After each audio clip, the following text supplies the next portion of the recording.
Оңтүстік Қазақстан облысы Төле би ауданы Қасқасу ауылында Алаудин деген шешен ұлтының қариясы өткен. Құранды меңгеріп, түрлі тәсілдермен адам қараған жан болған. Оның жастай алған тоқалы тамақ ішіп болған соң, дастарханын жинамай, ашық-шашық қалдырады екен.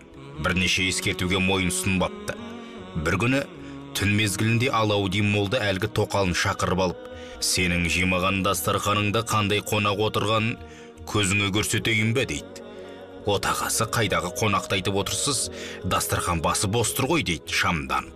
Сонда молдекең бір дұғаны оқып жібергенінде аласа бойлы, басында мүйізі бар, құйрығы ұзын, денесін түк басқан бір пәлекет айыр тілмен дастархан басындағы тамақты шалпылдатып жеп отырғанын көреді.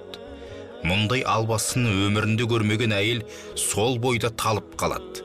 Содан бір дұғаны оқып жібергенде шайтан жоғалып, әйелі есін жияды. Көрдің бе дейді Алаудин ақсақал. Дастарханды ашық қалдырсаң түнде жын шайтандар осылай тамақтанады. Оны ертесіне жесең, не болатыны айтпаса да түсінікті. Тазалыққа бекем бол деп қайрат әңгімесін. Сол күннен бастап әйелі дастарханды ашық қалдырмайтын болыпты. Бекасыл бабам дүниеден қайтарында мен жын періні шайтанды көп оқыдым. Адамдардың еміне шипа жасадым. Бір өкінетінім бұлар ұрпағыма зиянын тигізетін болды деп өткен екен өмірден. Сол демекші, Алаудин молданың үлкен ұлы Баудин ауруға шалдығып, 10-12 жастағы баланың миымен қалып жетілмей өсті.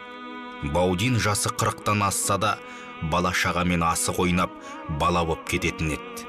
Кейін 50-ден асқан шағында трактордың тіркемесінен құлап, бауыры езіліп қайтыс болды. Сол бала қалпында қалып, үйленбей, ұрпақсыз өмірден өтті. Әкесі Алаудин аудан орталығына автобуспен бара жатқанында, кран кеп автобусқа соғылып, кранның көтеретін темірі басын жұлып қайтыс болды. Өмір бойы жын перімен, шайтанмен алысып, адамдарды пәлекеттен қорғап, өздерін ұрпағын құрбандыққа шалған жандар қаншама десеңші. Мұндай жандардың балалары калимаға тілін келтіріп, таза тұрып, таза жүру керек деген ой түйдім.